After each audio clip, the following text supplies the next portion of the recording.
Waalaikumsalam. Izin izin curhat nggih, Cuk. Ini masalah saya begini, kalau misalkan sekarang karena beliau suami saya sakit, jadi saya yang banyak mengambil alih untuk menjadi kepala keluarga termasuk dalam mencari penghasilan seperti itu.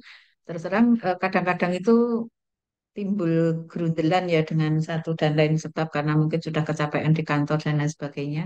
Nah, kalau situasi seperti ini tuh dalam pandangan agama bagaimana ya Ustaz? Karena kan terus terang berlatih ikhlas itu sesuatu yang super sulit menurut saya.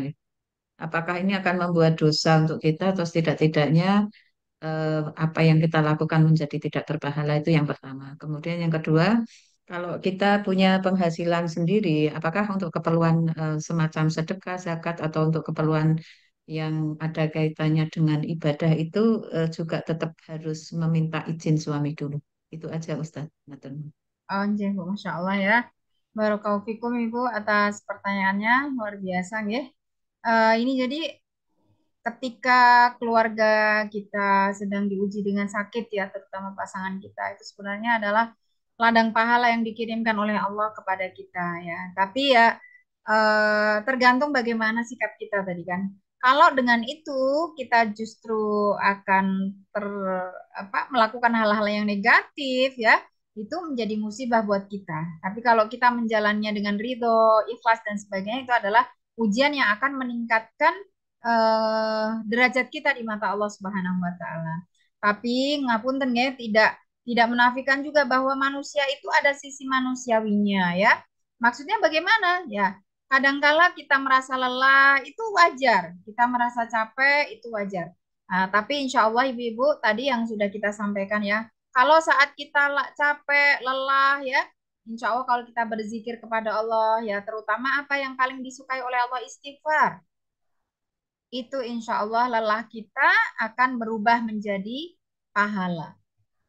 Ya, keluh kesah kita itu tidak akan menjadi sesuatu yang merugikan kita sehingga apa yang telah kita lakukan itu menjadi sia-sia. Perbanyak istighfar ya. Kenapa? Dan juga zikir. Kenapa demikian? Nah, kita ingat kisahnya Fatimah bintu Rasulillah, putri beliau. Pernah datang kepada Rasulullah setelah menikah bahwa Fatimah ini curhat ya sama sang ayah ya.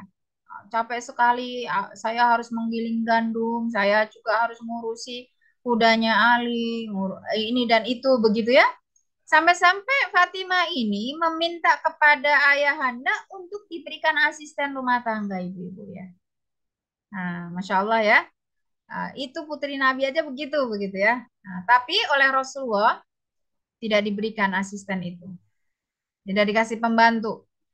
Namun Rasulullah memberikan tips kepada Fatimah untuk menghilangkan lelah letihnya itu dengan apa? Berzikir. Ucapkan la ilaha illallah wahdahu la syarikalah lahul mulku wa lahul hamdu wa huwa ala kulli syai'in qadir. Subhanallah walhamdulillah wa la ilaha illallah wallahu akbar. Nah, itu ternyata yang diberikan oleh Rasulullah sebagai pembantu untuk Fatimah agar dia tetap kuat menjalani peran-perannya tersebut, menjalani tugas dan tanggung jawabnya tersebut. Nah, itu ya. Nah, intinya adalah kita banyak berzikir begitu ya. Nah, kemudian yang kedua tadi ya Bu, kalau kita memiliki penghasilan, sebenarnya uh, dalam Islam itu begini, uang suami adalah uang istri adalah uang istri. Ya, kita bebas menggunakannya. Tapi ketika kita akan menggunakannya untuk hal-hal yang besar, nggih, Ibu, nggih, misalnya mau beli tanah kah, mau beli rumah kah, mau beli mobil kah, atau barang-barang besar yang lainnya, itu akan lebih baik jika kita apa namanya ya, kita minta pendapat suami kita. Itu insya Allah akan lebih barokah, ya, akan lebih baik. Karena kan kita itu berumah tangga bukan untuk hidup sendiri-sendiri, tapi bersama.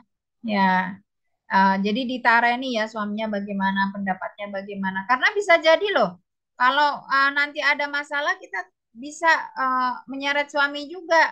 Nah, kalau kita nggak bilang-bilang, nanti kan jadinya bagaimana, gitu ya. Nah, jadi sebenarnya kita bebas mengelola apa yang menjadi milik kita, tapi untuk hal-hal yang besar dan sebagainya kita perlu diskusikan dengan pasangan itu untuk kebaikan bersama ya. Tapi kalau sekedar untuk apa beli yang kita butuhkan ya untuk sedekah dan sebagainya itu tidak perlu ya, tidak perlu kita diskusikan. Mau matur nggih monggo, nggak matur juga tidak salah gitu ya.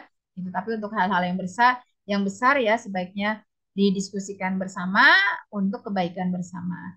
Makatan Ibu.